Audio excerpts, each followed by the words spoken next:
So, hello, beautiful tribe, and welcome to the last magic month of 2024. Um, if you do not know me, my name is Karila, and I am from Starlight Temple, and Starlight does courses and ceremonies and sacred site adventure travel that is all dedicated to our collective and personal ascension process. Nearly everything I offer is channeled, and um, Magic Month is a webinar that allows you to find out the forecast astrologically, energetically for the month ahead, so that you can use the information to know the best times to manifest, to heal, to understand the crazy winds of change that are blowing through your life. Um, and it is a particularly useful webinar for me. I'm very grateful for Magic Month. It really helps me to align and understand what is going on. And this Magic Month is a super special Magic Month because it's happening on the Black Moon. Black Moon is the second new moon in a month. So very occasionally, when you have a new moon at the very beginning of the month, you get a second one before the month ends. And actually, I had some amazing guidance about the Black Moon um, earlier today when my guides were channeling for some people in Japan, and they were saying that so the new moon is traditionally used to set intentions, which I think is quite well known. But they were like, the black moon is used to break intentions. And so the black moon is the time to break contracts and promises and to liberate yourself from old, stale intentions that do not serve you, which feels particularly fitting for the fact that this black moon is happening just before New Year's Eve. And it's not just any New Year's Eve, it is the New Year's Eve before we enter what is set to be one of, I mean, every astrologer is talking about this year coming 2025 as being a milestone year. They are comparing it to 2020 or 1969, or like these years where the world changed. And in fact, astrologically, there's more reason for them to think that than in those years. And so we're also going to have a tune in to 2025, and it's all very, very exciting because it is, yeah, it is a truly phenomenal year that we are about to enter, one that we may not possibly ever experience again in our lifetimes. And it feels absolutely important to be understanding that change and aligning with it and accepting it and celebrating it, because if you resist, um, then it could be very challenging. You know, this is definitely a year to ride the waves and catch the currents and go with the flow rather than resist. And so I'm very, very, very excited about this magic month. I'm sure the guides will do something for the Black Moon because it doesn't feel like we're just clearing clearing intentions for the last year. We're clearing out maybe a whole age, you know. I know that um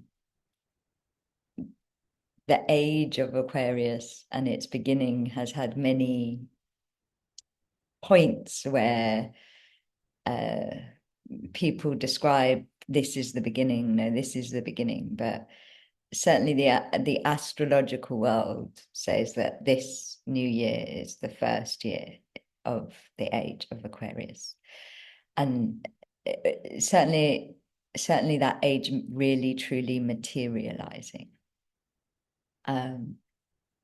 So we're going to start with the forecast for January, and then we'll go into a greater look at maybe we'll go that way around. I don't know. We'll see how we flow. Let's start with a meditation. We're either going to do the overview of the year or we'll go deep dive into January. I haven't decided yet. But let's start with the power of now. In fact, there's still people coming in. So I will just say, yeah, we're definitely doing both. It's just which one we do first. The age of Aquarius, you don't know anything until you're there. um, and yeah, just to say as well, thank you to those of you that are already contributing. It is my absolute joy when Magic Month is co-created. So please do, if you're listening live, share in the chat, share your own insights, your own knowledge, your own guidance, bring expression and co-creation to this webinar. And when you are ready, closing your eyes and feeling the muscles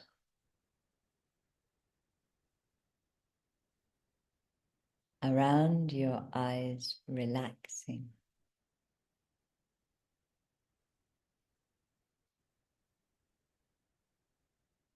As you breathe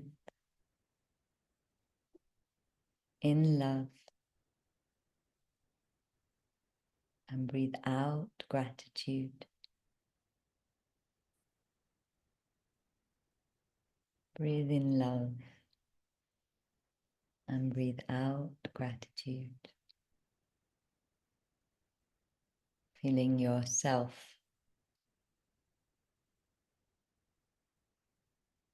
softening into this now moment.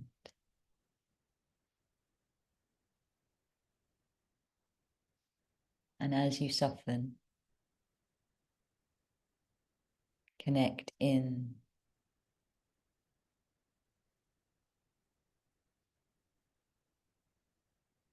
to the part of you that is ready for change.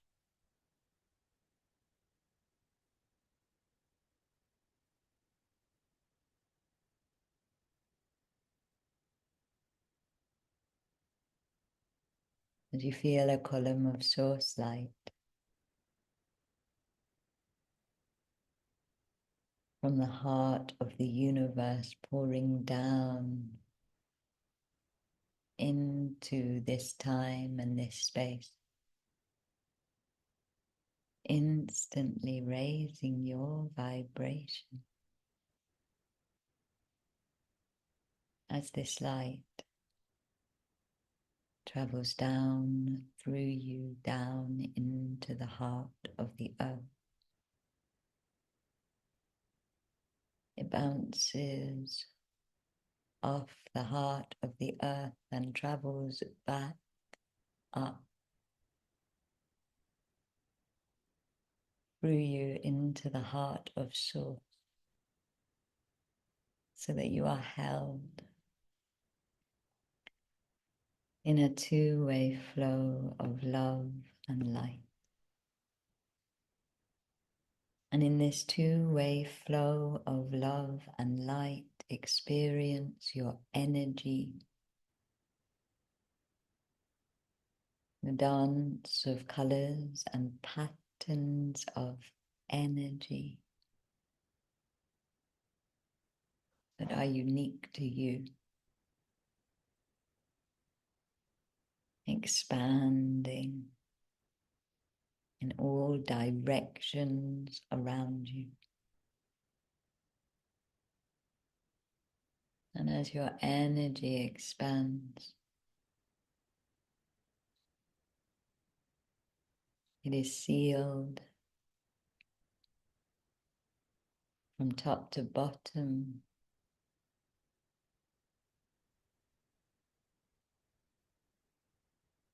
in white and golden light, and surrounded by the rainbow fire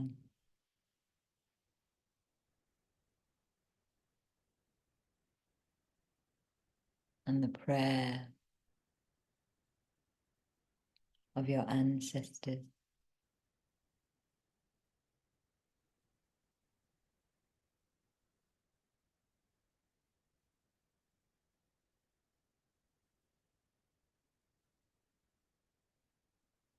And knowing that you are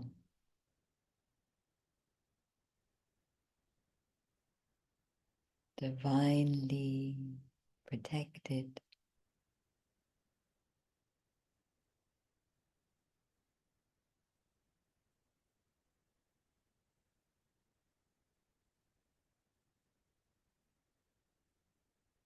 open your heart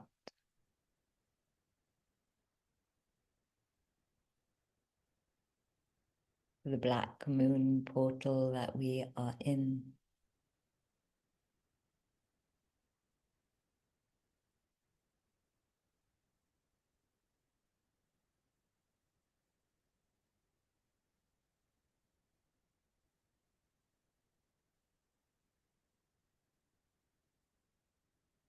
And then sense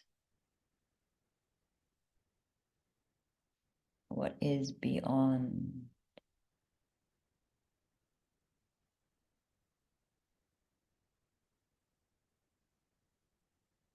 the portal of the black moon and the gateway of the end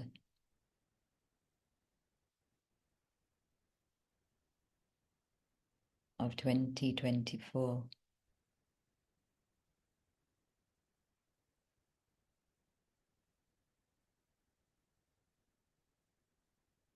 And as you sense what is beyond,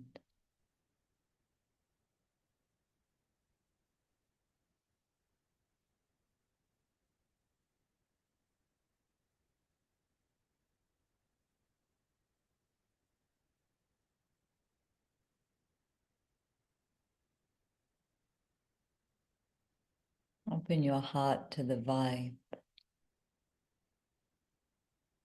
to the energy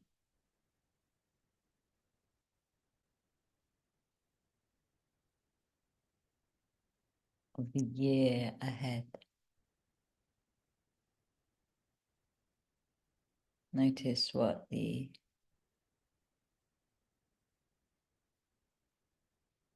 ancient wisdom of your body is telling you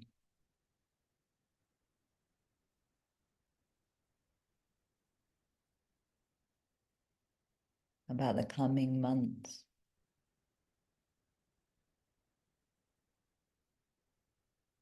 What intuitive and instinctual impressions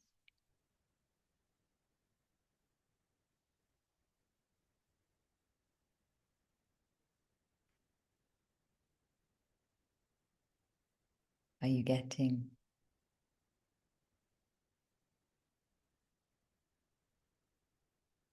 See if you can describe it, the energy of next year, through the intimacy of your senses.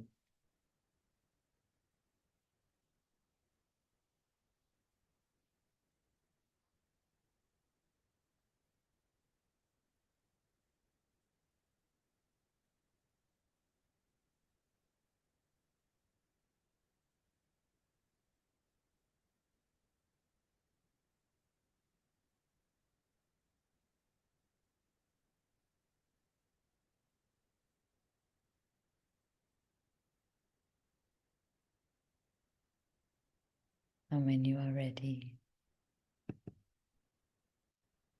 very gently open your eyes and your hearts. And if you're listening live, share. Share about the year. Just first impression. First date impressions. What we get in.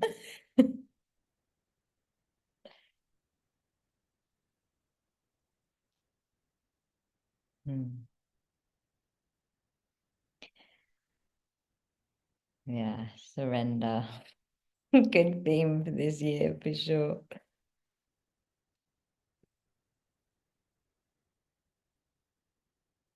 Volatile, another good theme. Grounding, homecoming, trust, embodied, raw.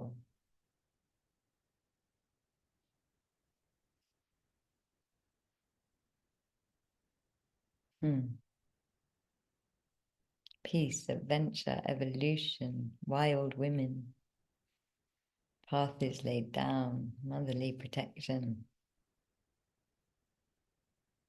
Positive hope, feeling grounded and empowered and lighter and brighter.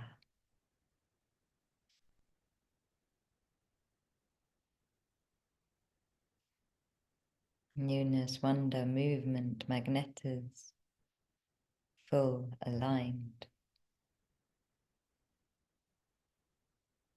I saw gold. I also saw gold.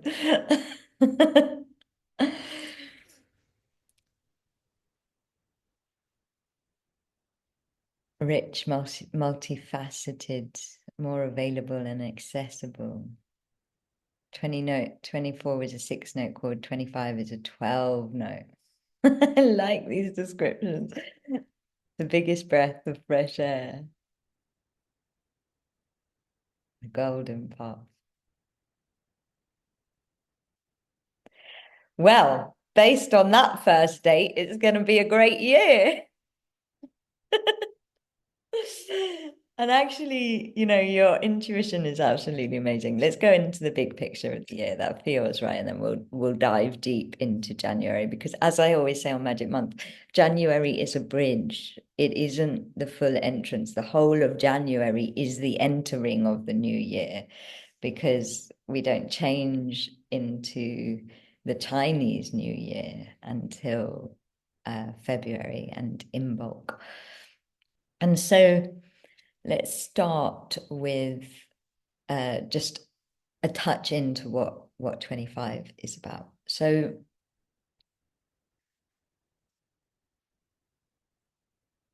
25 come February is going to be the year of the snake. And, the wisdom of the snake. So the snake is the oldest symbol of the feminine. The snake is the original feminine temples were temples to the serpent. And so this is very much a year of power to the feminine, of belly up power, of power to the women's ways and the earth rather than the sky. And also the snake is the embodiment of physical renewal, because the snake sheds its skin. And so and so what you have with the snake, the reason the snake was a symbol of the feminine is it is the ability to die and be reborn. It is the infinite. It is that change always leads to the new. But it is also the process of the physical change. And I channeled the serpent of the medicine wheel at the start of the medicine wheel journey, and the serpent said, if you want to know how to be a snake, know that you don't have hands and that you can't hold on. And I think that's the mantra, is like no attachment. The snake also goes if you think of the way the snake moves, it goes indirectly rather than directly, and belly to the earth, listening to the rhythms and the currents of the earth. And of course, in the next magic month, we will go deeper into all of the meanings of the snake. But to me, the fact it is the year of the snake, given the astrology and the numerology as well, is highly significant. Because what we're coming out of is a year of the dragon, and the dragon's like the mythical version of the snake, you know? Like the dragon's like all in the energy world, all in the consciousness world, all in the magical world, whereas the snake is like, yeah, you want to see magic? Look at me shed my skin. Like, look at me renew. And so in many ways, how I perceive it is that the leaps in consciousness that we have taken in 2024, and we have taken them. We're different people from who we were when we started this year. Then they start to physically manifest, and that physical manifestation begins with the shedding of the old. And this is confirmed by the fact that it's also a 9-year in numerology. And nine in numerology is end. It's the end of the cycle. But it's the end for the rebirth. You know, it's the end for the beginning. It's death and rebirth, just like the snake.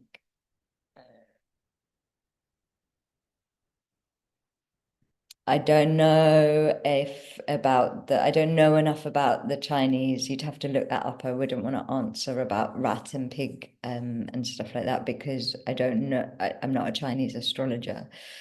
But if you can look it up, I'm sure it would tell you about the year of the snake. And like I said, we will go deeper into the snake in the next magic month. But it's also a year where we have, in September, we have a 999. So 9th of September, in a 9-year, we have a 999 numerology. And, you know, in the run up to 2012, there was like 11, 11, 10, 10, 10, 8, 8, 8. And we're having it again. So this is like the next steps of our ascension journey. We had 8, 8, 8 this year and then 9, 9, 9. And so it's definitely one of those years that's like a huge step into the next level. And the step is the themes of the snake and 9. So the step is the way you take the step is death and rebirth. That is how you take the step. And, you know, this death and rebirth isn't just on a personal level. Very much this year, in a way, I feel like when we had 999 and 1111 and all of that running up to the 21st of December 2012, we were taking the personal steps in our consciousness. Now the steps are the collective ones. So now this is happening collectively, and this is to do what is going on a planetary level. I mean, the astrology of 25 is, like I said, every astrologer I'm reading is like, it's a milestone. If you thought 2020 was a big change, you wait. Although I do feel it's more positive than 2020, or it certainly can be if you ride it and embrace it. The first thing that happens is in January is the nodes change. And we'll go into that more in the January month. But, you know, the nodes are the north and south node in astrology represent the direction of destiny, represent the way destiny is flowing, represent what you're going from and towards. And, you know, for one of the most important astrological events of the year to happen at the start of the year, the start of the year is like the time where it's like, this is what this year is about. And so this is the year your destiny changes course. This is the year that your healing journey and your path takes on a new north, a new direction, not just personally, but also collectively. And then what we have, and the year's very much in quarters, by the way. So you have the first quarter of the year that it's like each quarter is highly significant because of the astrology and the transits are going on. So you're going to feel very much like each quarter has its own beginning and middle and end. Like we're going through a medicine wheel or an ancient wheel of change or shamanic purification, maybe. And very much what all of the astrologers are saying is that one of them said this beautiful thing. They said, you know, the Jupiter-Saturn conjunction of 2020 was the seed of a new order, and 2025 with its outer planet changes, which I'm going to come on to in a minute, that is the beginning of the new world. It's like this is the seed germinating. And in a way, we have this quarterly process of what feels very, very shamanic, actually. To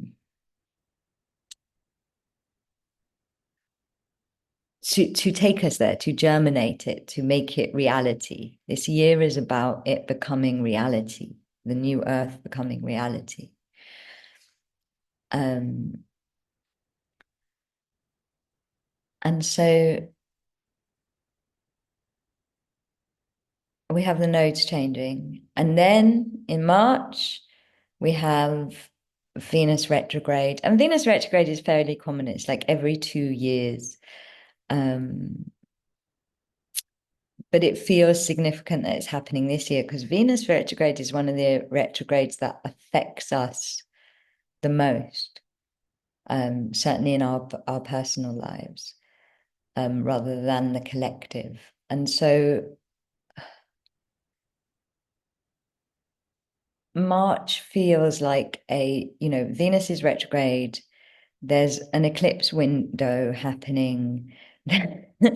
There's a new the eclipse window is happening with new nodes, so it's a very new kind of energy for the eclipse. And again, it's like this theme of the feminine in a way. It's like, can you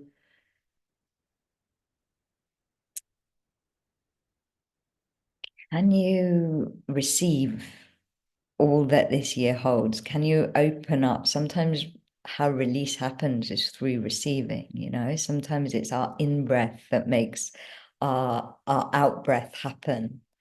And so the journey from now till March, in a way, is about navigating ourselves with this new destiny, with this new feminine energy, with these new dreams that are ready to germinate, with this new earth. And yeah, really opening up to receiving it. And then what happens is then we go into the kind of second phase of all of the outer planets changing signs. And the first one already has. Pluto's already moved into Aquarius. That happened in November. But the reason that astrologers are like, this is going to be like nothing we've ever seen before is because we've never seen it before in astrology, that all of the outer planets that are called the gods of change would change signs. And so the journey from March to July is a journey where I believe we're going to really start to see the death of the old world and the beginning of the new world on the collective level. Because Pluto in Aquarius is a totally different place of power.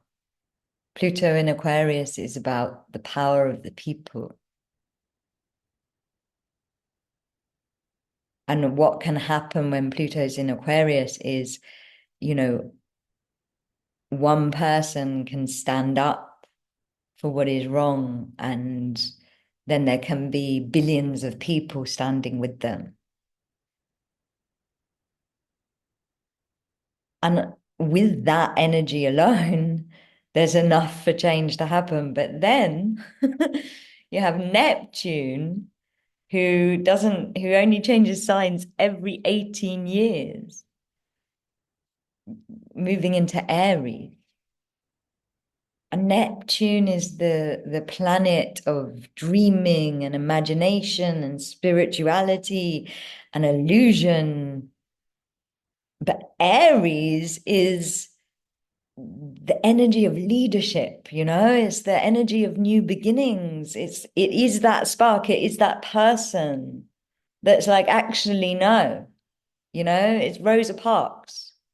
It's those things that spark a movement. And it almost feels like the reality of Pluto in Aquarius is waiting for the new dream to be ignited by this Neptune shift, by this, like, actually, what if we could actually have a better world here?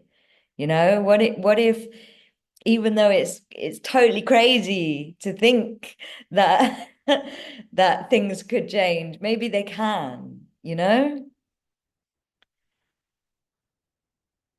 And then not long after that, we have Saturn. So on May 24th, Saturn also enters Aries. So we have Neptune in Aries, and then we have Saturn, and Saturn is the master of karma. Saturn is the planet that gets things in line, like gets things in order. And so Saturn is going to be the power of karma, the power of the divine law, the power of the divine order is going to be behind those leaders of revolution. Obviously, this is all prediction, but it's one of the possibilities. But those two planets, the planet of essentially magic and the planet of divine law, both in Aries, mean that, those who are taking frontier steps, who are trying to step out of the old and into the new, are going to be completely energized.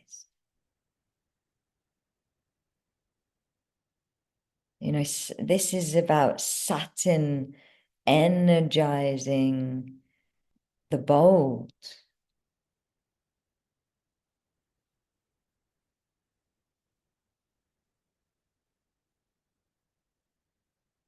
But also Aries is, the other thing to say about Aries is Aries in tarot is the Fool. It's the number one of the tarot.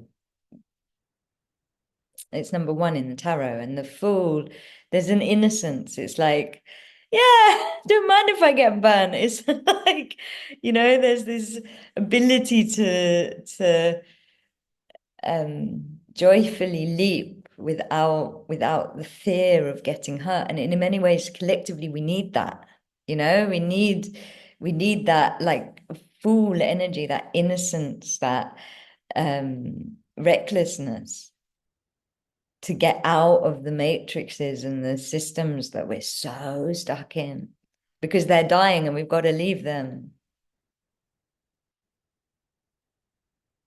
And then on the 9th of June, like these are huge planetary shifts that are happening literally every 2 months. On the 9th of June, we have Jupiter entering into Cancer. And this is so beautiful, because Jupiter is abundance and wisdom, and everything Jupiter touches, it expands. And Jupiter's been in Gemini, which, Gemini is quite distracting. Like your distractions get expanded. I don't know if anybody else has felt a bit unfocused with Jupiter in Gemini, but Jupiter in Cancer, Cancer is so gentle and so much about nourishment and care and kindness and caretaking. And this is the first time in 12 years that Jupiter's going to be in Cancer. So we have all of this fire and this leadership, and yet the heart and care and kindness is what's being expanded and making abundance happen.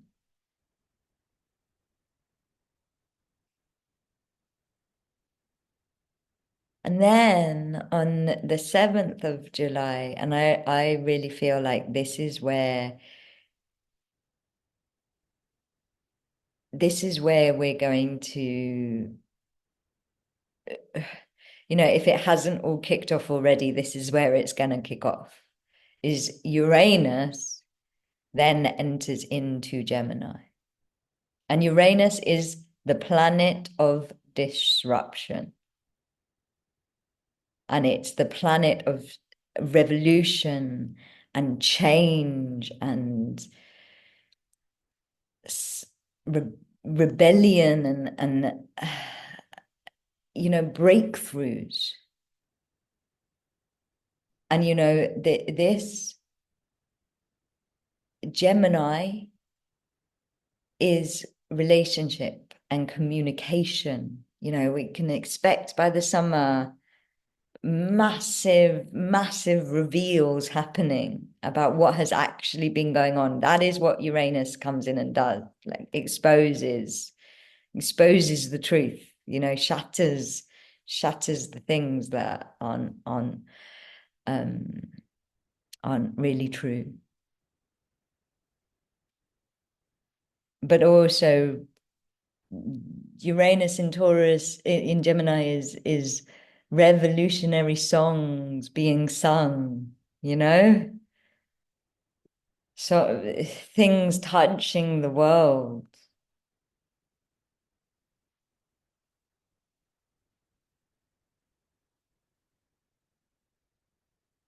And for me, there's also something to be said for the Gemini twins. It is said one of them is mortal and one of them is immortal.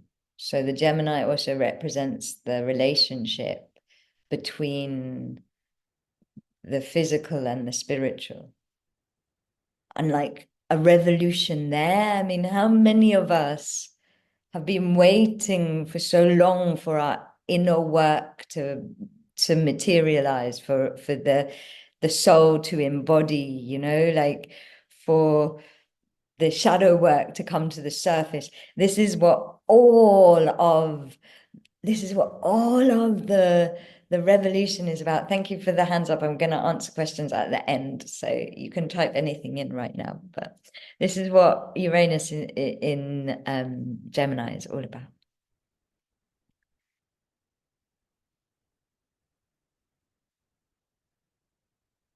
And so some of these planets do go back into their the signs that they were in before, but we have this taster of the new earth happening this summer. That really is like I said, it's the germination of it. And what we have is the first quarter, like I said, it's in 4 quarters, which to me is the medicine wheel. So the first quarter is it is retrograde, and it's retrograde. The planets that are in retrograde are Mars and Venus. That's the male and the female, the polarity of the masculine and the feminine is in retrograde, which means the inner work is happening. The inner shift is happening. And then the next quarter, astrologers say that these planets changing so quickly in such a short of change of time, space of time, has never happened before. This is landslide level change.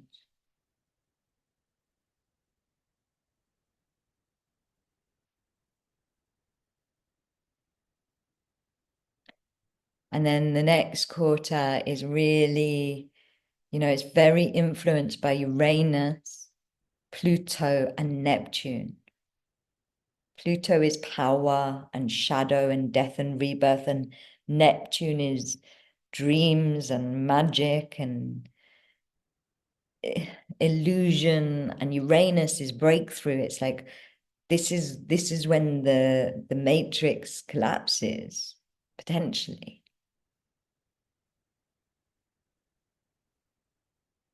And then the final quarter,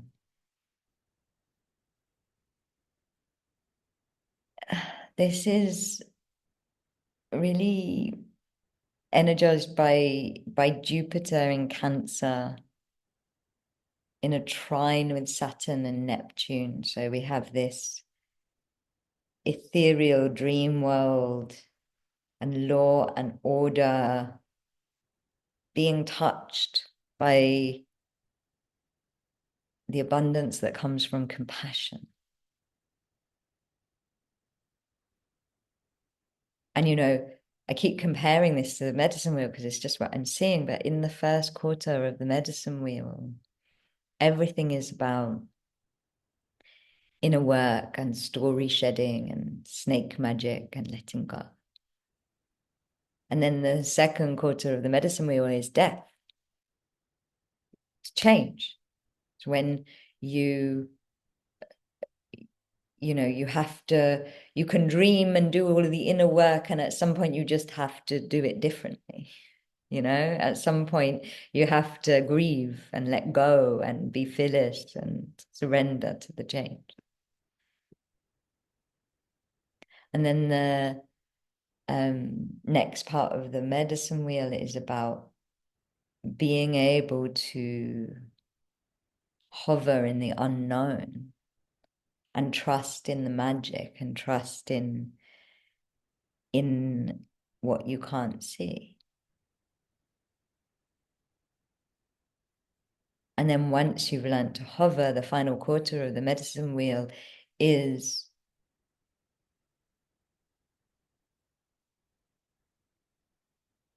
mastery of the heart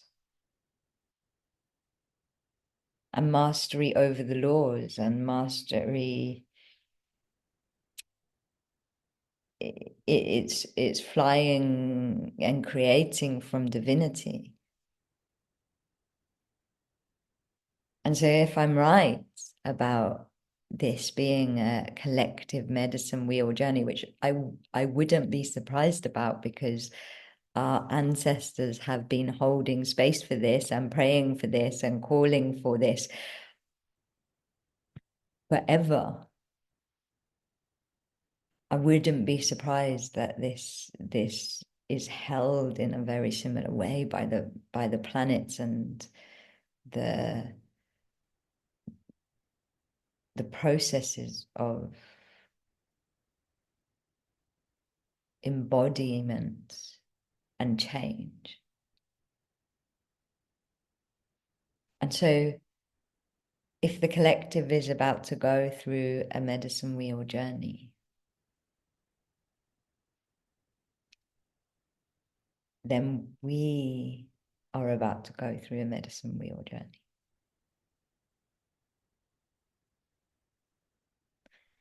And yet at the same time, we are also the ones that have been on this journey and have to have to be doulas.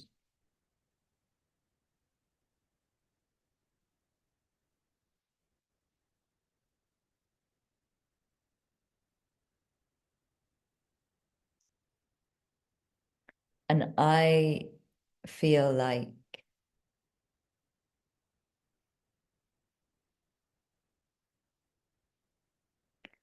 January is how we get ready for that. Because, like I said, the year doesn't really begin until February. So, January is our final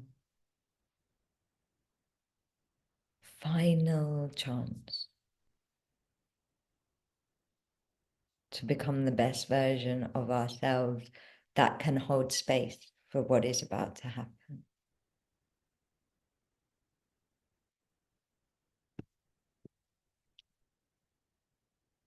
And January is beautiful. And we'll go into it, but tell me, what do we think?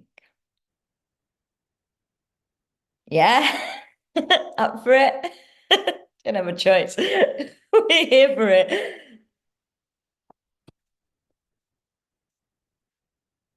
Let's go. Yeah, it is wow.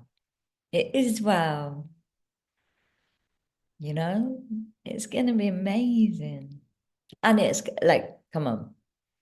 It's also, let's not sugarcoat it. It's also gonna be hard. You know, it's gonna be hard. We have to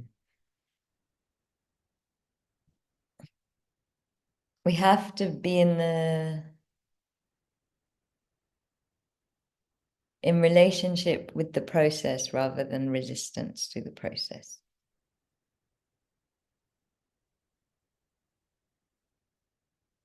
And we have to want the things that are going to collapse or change. We have to want those things. We have to welcome them.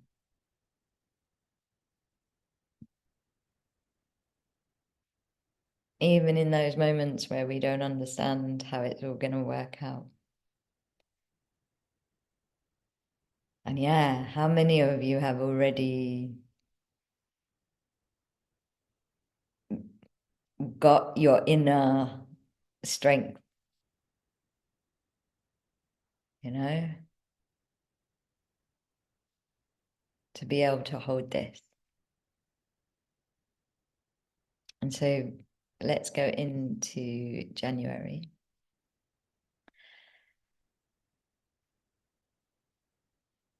And the final thing I'll say about this year is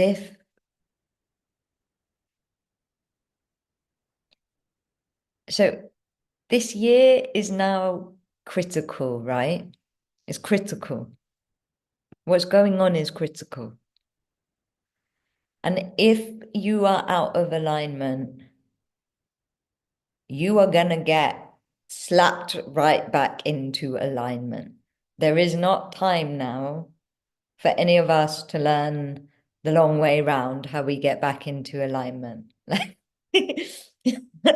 give you an example. The thing I did today for Japan, my guides were like, it's going to be on the black moon. And I was like, I'm busy on the black moon. It's not going to be busy I'm not going to do it on the black moon. So I set it for the 28th. And then got the most horrendous food poisoning and had to cancel it. And it got moved to the black moon. And like, that is how I feel this year is also going to be. It's like if you're out of alignment, you're going to get whacked straight back. Like the best thing you could do is do what you're told. Be where you're meant to be, listen, align, because it is critical now. There isn't time. And you know what? The guides were so right. Like the whole thing was about the black moon. Like it was so important that it was on the black moon. And so there just isn't time anymore to not be showing up in what you are here to give, in what you are here to do in your service work, in your soul mission. You know, the thing I get from spirit is it's like a two-way push. It's like anything that's not aligned is just gonna not happen. Like, don't waste your energy on it. You know, it's not gonna happen. If it's not giving you full energy and full joy, if it's not, it's not gonna function properly, and you're not gonna function properly. And you know, sometimes the most aligned thing is to pause. I'm not saying it's all action, action, action. This is a very feminine energy year. It's not like go, go, go, go, go. But it is like make sure that you're not too busy to do the thing that you actually need to do. You know, like make sure that you're not distracted. Make sure that you're ready to be in the right place at the right time. In your physical health, in your emotional health. Like when I tune into this year, it's like, cut the drama. No more time. We're critical now, you know?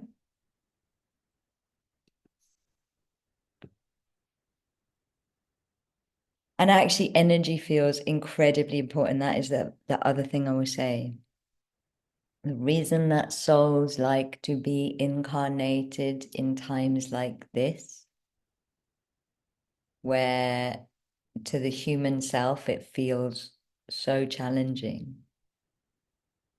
is because change is where there is the most amount of energy. You know, change is where there's huge surges of energy, and energy is how things manifest and create. Never again will we have a year where there is so much wood on the fire to dream a new world into form. You know, these are big boy woods, these planets. Like, and what the soul wants is the energy to physically manifest. And every process in the physical world requires the energy of change for the next manifestation to happen. So don't waste your time on Tinder.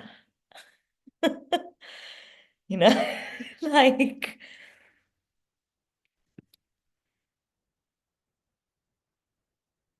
and so going into January now.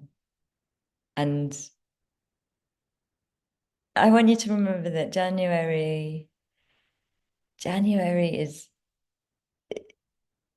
the beginning of the new earth, according to the astrologers.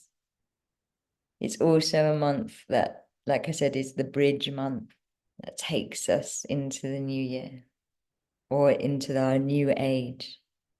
And it also gives us the instruction. You know, I always say on Magic Month, like the start of the month gives the instruction for how this is going to go. January gives the instruction for how the year is going to go. And the first thing that astrologically happens, it makes me want to cry. The first astrological event, which, you know, is the pivot astrological event. The main instruction is Vesta, who is goddess of hearth, home, and sacred sexuality. Vesta moves into Scorpio. And Scorpio is about also death and rebirth, I might point out. But, the highest form of Scorpio is the phoenix. Like all of the astrological signs have like the highest vibrational version of them. And Scorpio is the phoenix. And so the 2nd of January, Vesta moves into Scorpio. All of those sayings about the feminine rising, the revolution beginning with the women in the West, women moving mountains, this and this isn't about women or men. This is about the female energy taking back its power, Scorpio's power. The female energy in all of us. And, the importance of the values of home and hearth and life force energy.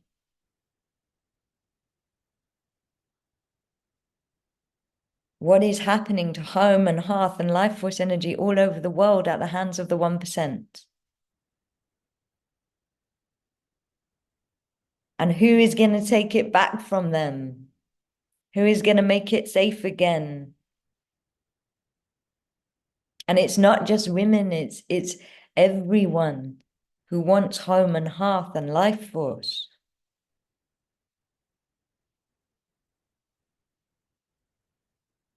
And then straight after that, on the 3rd, we have Mars opposite Pluto. And Mars is the warrior. Pluto is power and death and rebirth. So already we have the feminine and the masculine lining up, getting ready. And also on the 3rd, Venus enters Pisces. And Pisces, again, end. Pisces is the end of the cycle.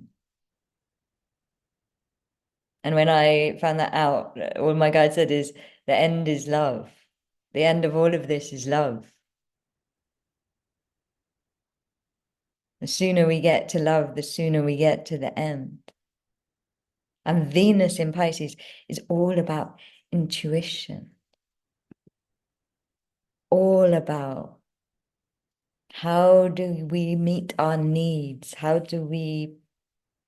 It's poetic, it's devotion, it's care in the most sacred, spiritual, expansive sense. How do we do love and love these dying systems into their end? And then on the 6th, Mars leaves Leo, and this is also significant. I really want you to see that January is this instruction of how we move out of the old, because Mars is the warrior, and Mars in Leo is like, I'm gonna roar and be king. I'm gonna be king of the jungle. And Mars is entering Cancer. We become heart warriors. We've got become warriors of love. The sky is saying, look, follow the heart, follow the life force energy. Follow the old way. And then on the 8th, Mercury enters Capricorn. And, this is really rare, but for Mercury changes signs twice this month, which is, to me, is incredibly rare. I don't think I've seen it on Magic Month in all the years I've done Magic Month. And that means that, like, the sky is saying Mercury is the planet of communication. Communication and our ability to change the way we communicate is everything to this revolution, whatever it is, And so Mercury in Capricorn is like, it's clarity, it's practical clarity starts to come through what we need to do. And just in time for the lunar nodes to change. On the 11th of January, the nodes change from Virgo, they change to Virgo and Pisces. And Virgo is the south node.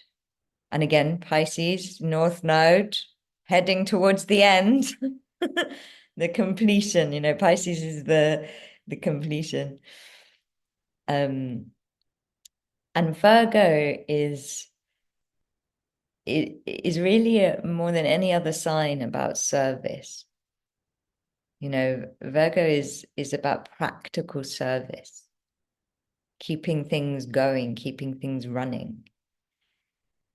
And Pisces, in a way, is the opposite of that. Pisces is like the mystic poet. Do you see what I mean? And so if you think of the world right now and its practical service, that's the way things are going to, that's where the healing is going to happen on the systems, on how things function on the day-to-day, to make room for these spiritual, enlightened, mystic poet realities. And when I was tuning into it, what my guide said is, they said, this node journey is going from service into devotion.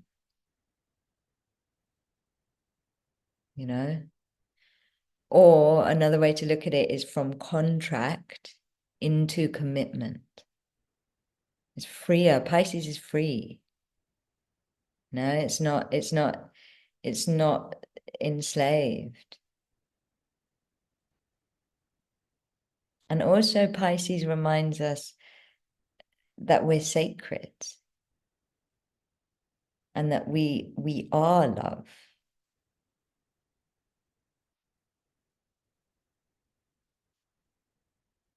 And so it's a really, really beautiful node journey.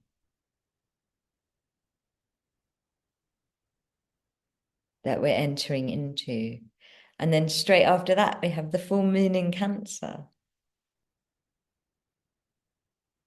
And this is going to be a very, very emotional full moon, because Cancer is always emotional. And it's the last full moon before the year of the snake. It's the last full moon. It's the last big time to heal. And so very, very powerful time to be doing healing. On the 13th of January. And 13, by the way, is the number of the feminine, because there are 13 moons in the year. And you know what I'd say of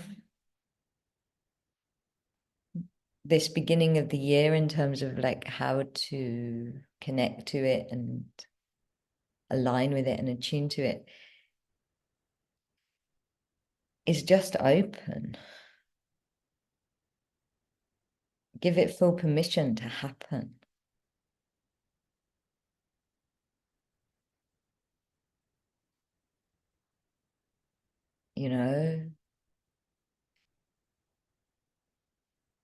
That I don't feel like it's about manifesting, or it's beyond manifesting. It's about values. It's about truly hearing what your values are and what matters. Because all of these things in the sky are like, what really matters? Well, that's how I read this cosmic 2 weeks. And then the full moon in Cancer, that's the time to heal. The middle of the month is the time to heal.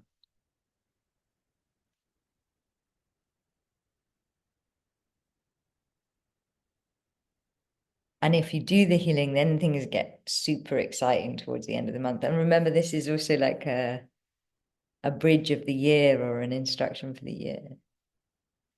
So we have Venus conjunct with Saturn on the 19th.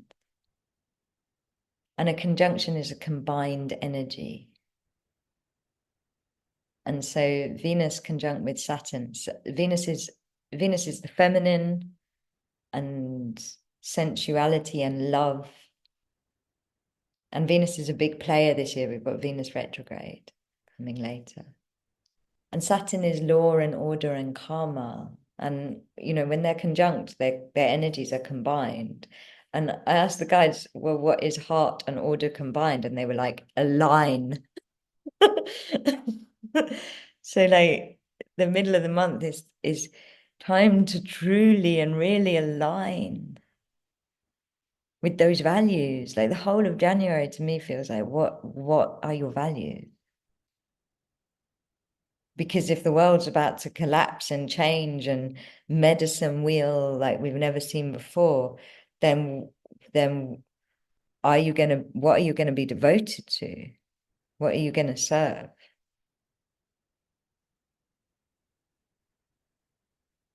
And then on the 21st, the sun, of course, this is also when we go into this to Aquarius, but the sun is conjunct with Pluto. And so on the 21st, we have this combined energy of truth and power, which is also alignment. And these are the things that are going to be reborn: truth and power, heart and order in this amazing year. And then on the 28th, Mercury enters Aquarius. So, I said about Mercury doing two things this month. Then on the 28th, at the end of the month, it enters Aquarius. So how beautiful is this as a map for the year? Mercury's in Capricorn, which is the old world. Pluto's just moved out of Capricorn. We're still all communicating in Capricorn. And then Mercury enters Aquarius, which is the new world. And so by the end of the month, because of Mercury in Aquarius, it's an amazing time. You're going to get ideas and out of the, Mercury in Aquarius is out of the box perspectives, which, this is also mirroring later on with Uranus changing. Like it's about new truths, new ideas, awakening. Very powerful time, the end of the month, to be journaling, to be opening up to like how to actually execute things. And then on the 29th, Mercury is conjunct with Pluto, so communication and rebirth.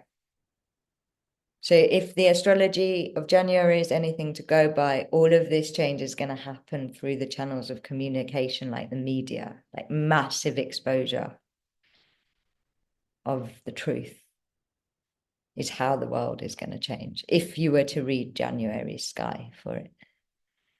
And we also have the new moon in Aquarius. And on a personal level, that means speak your truth. How do you align with your values if you don't speak them? That's what the sky is saying. Also, a very powerful time to set intentions vocally. Or sing them even better. And then the 30th of the month, and I really feel like January is showing us the whole year, so we start in this like examining of values, and then we go into this deep healing process, and then there's all these new ideas. And then right at the end of the month, Uranus goes direct, revolution, change, energy, kabam, year of the snake. And so it's an amazing month. And it feels like medicine, you know? And yeah, amazing time for channels and healers. There's so much Pisces energy.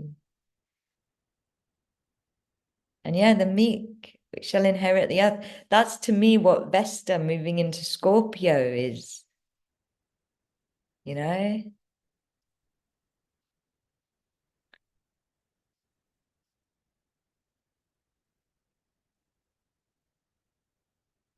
And so what do we think? That's January. Share, what do you think? I think it's a beautiful time, by the way, to be, yeah, to be making vision boards and things like that, but for your values. Because it's almost like, how can we manifest a world that we can't even imagine right now? You know, it's like the old world's still here. So what are the pillars of the new world if they're not our values, you know? And that's what January feels so important. So important. And if I know lots of you are already signed up, but if you do want to bless the year, let me just get this for you. If you do want to bless the year, then starting tomorrow, we are doing Held in Prayer, which is just the most beautiful ceremony and such a powerful way to raise your vibration and be in the miracle body and do service work and just, yeah, it's so beautiful. It's a ceremony where we take it in turns to, sorry, it's not coming up. You have to go to my main page. It's a ceremony where we take it in turns to hold prayer. And what that does is hold you in a bubble of heart oneness. And it's amazing. So, why can't I send anything? Technology has stopped working. I don't know why it's not letting me paste. Anyway, I will send out in the email on my website. So Held in Prayer is starting tomorrow. If you want to be part of it, you sign up for a prayer slot. It's 48 hours of prayer.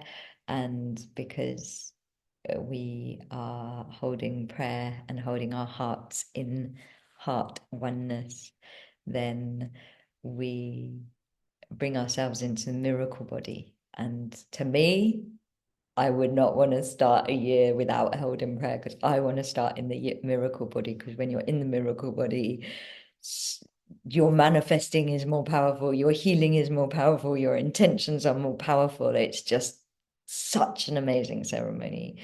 And for this year, we need to be as powerful as possible. You know, we need miracles. And so held in prayer is absolutely a sacred and wonderful and beautiful way to start the year. And then the only other thing I have to tell you about at the moment is I don't even know. So thank you, Anya.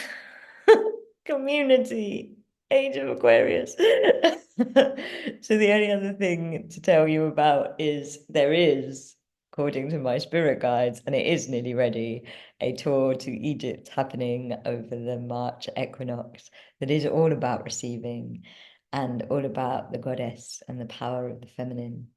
And the places we're going are amazing. And then, see, my guides didn't tell me. I've only just looked at the astrology. You know what's amazing about this Egypt trip, although I'm slightly terrified, is it is happening, literally the dates that it's happening are the dates of the eclipse window, the first new node eclipse window. And and Venus retrograde.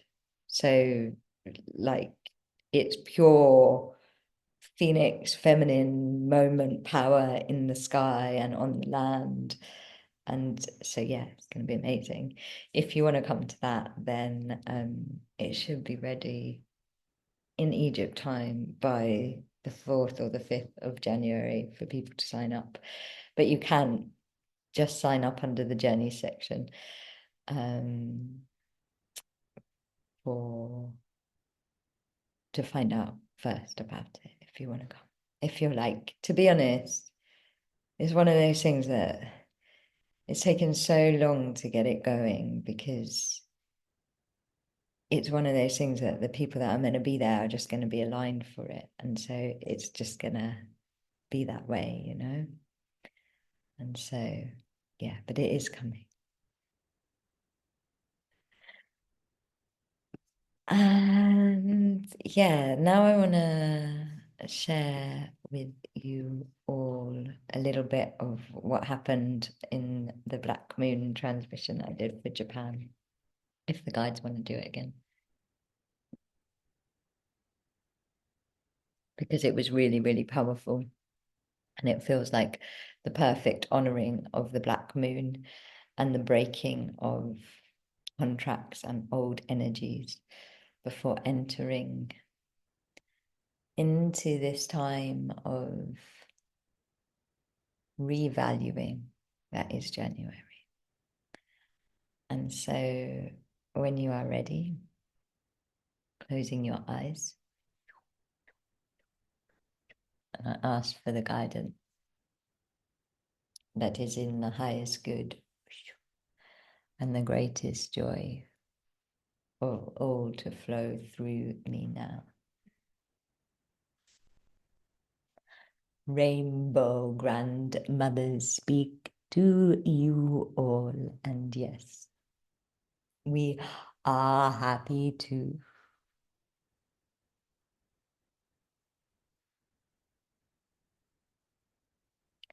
Do a similar activation that we did earlier for the light workers of Japan, for those of you that are listening to Magic Month. And we invite you first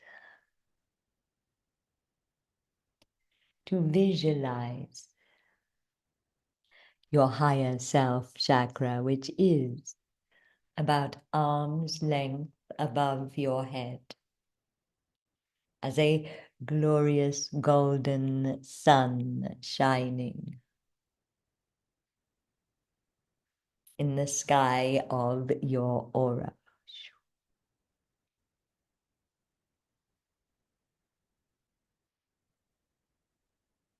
And then connecting in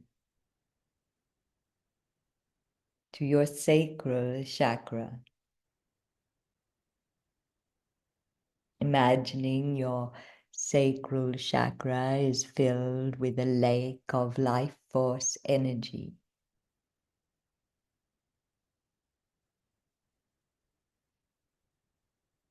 Full of sparkling pranic water. And visualize this lake becoming still.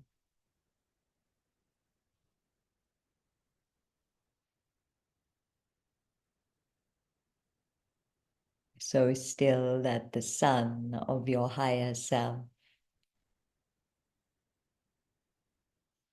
is perfectly reflected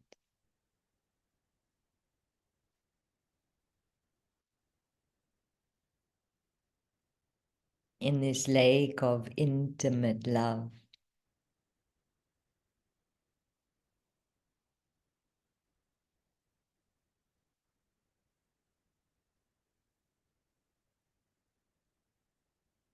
And notice that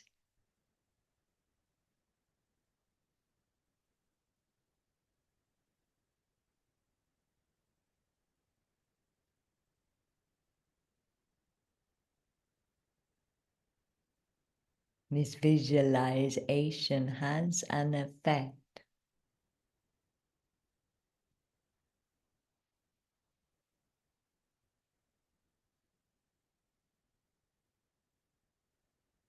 on your internal system.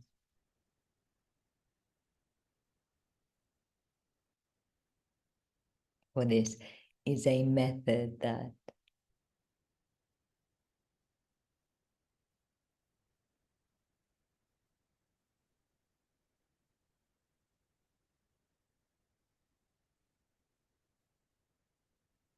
leads you into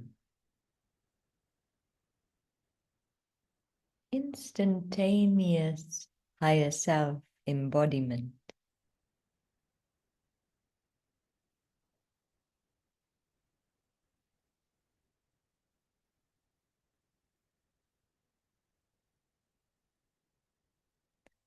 And your higher self is the aspect of you that creates because of your values.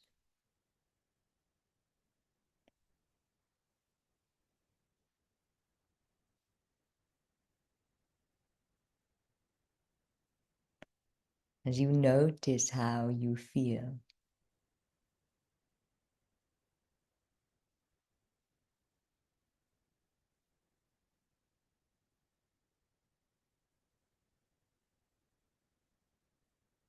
in this embodiment process,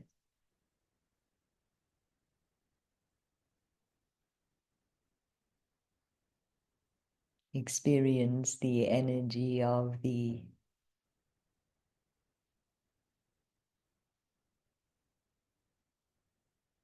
black moon helping you to release.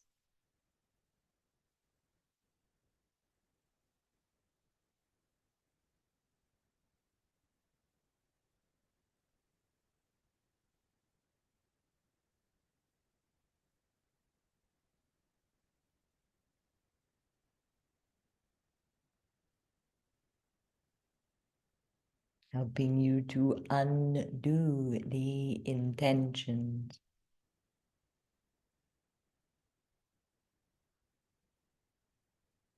that were not made from your values, helping you to reevaluate.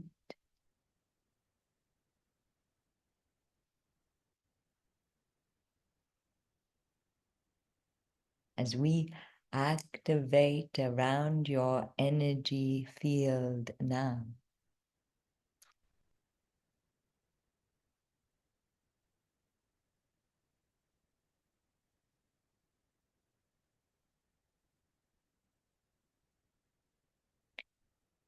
a spiraling of the winds of Great Spirit.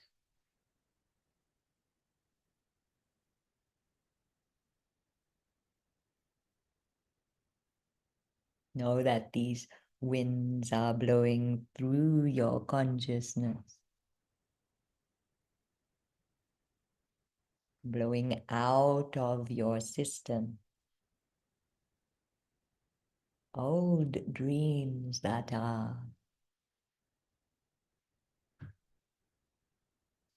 congesting your ability to receive.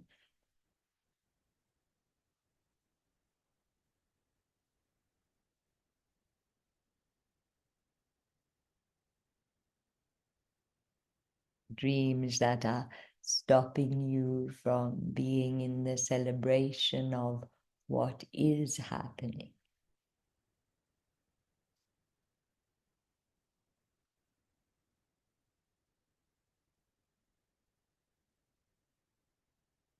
Intentions that were birthed out of traumas and reaction.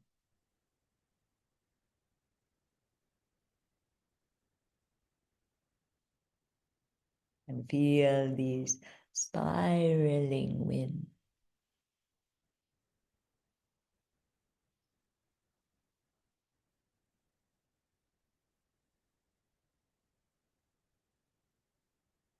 clearing out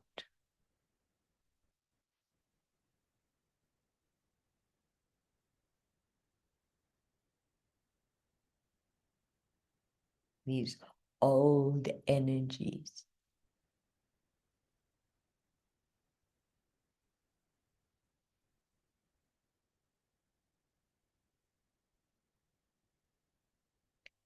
Moving through your nervous system now.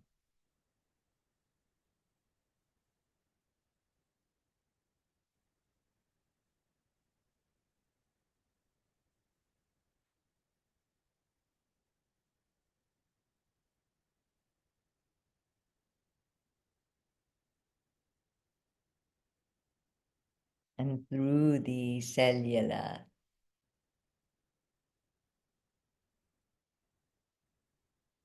and liminal spaces of the body.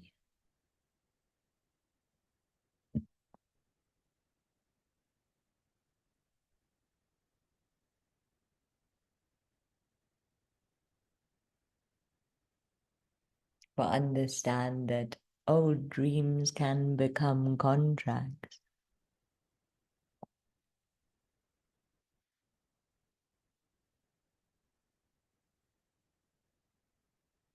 And all contracts are contractions.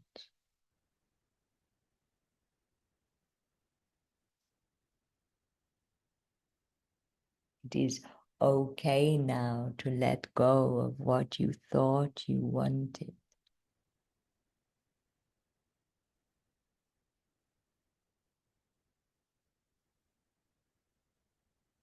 For that which is meant for you will circle back around.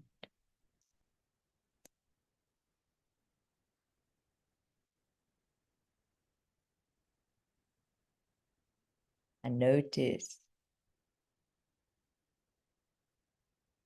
the lightness with which your system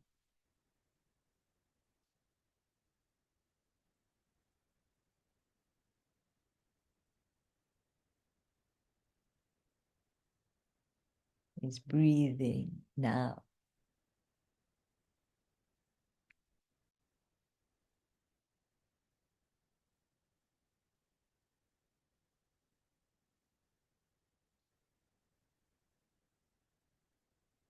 And as these circling winds complete their cycles around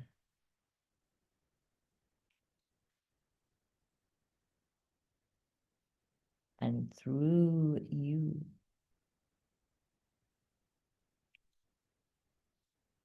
notice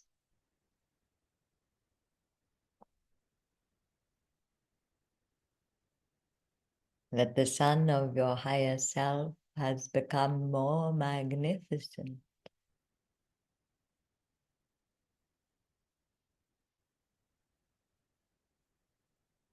And as it perfectly reflects in the lake,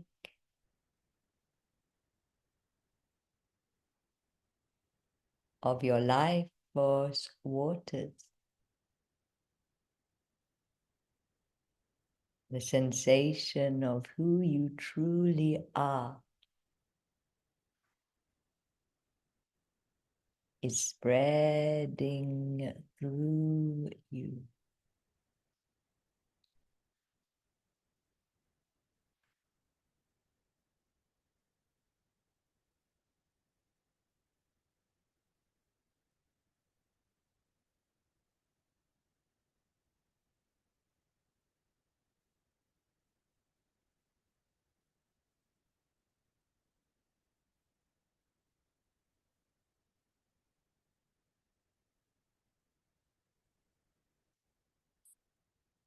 We send you many blessings as you enter in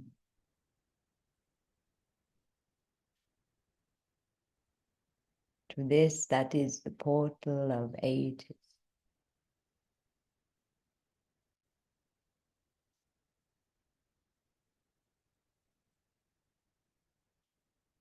We send you so much gratitude.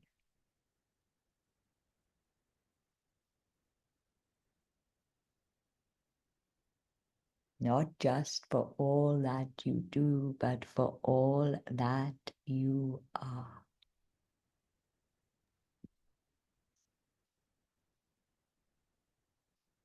Breathing in love and breathing out gratitude.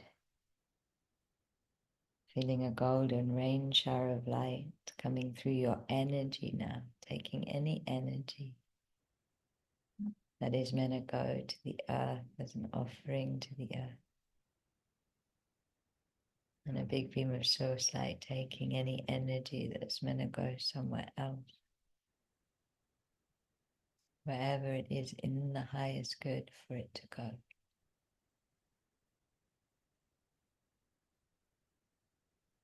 Noticing how you are feeling. And if you resonated with that exercise, then especially the higher self sun in the lake of the sacral, it's advised to be doing it every day, maybe through January, but at least until the nodes change, at least until the 11th of January. As a bedtime or morning or go about your day practice. I really thank you all so much for coming to Magic Month. I am so excited for the year that we are about to doula.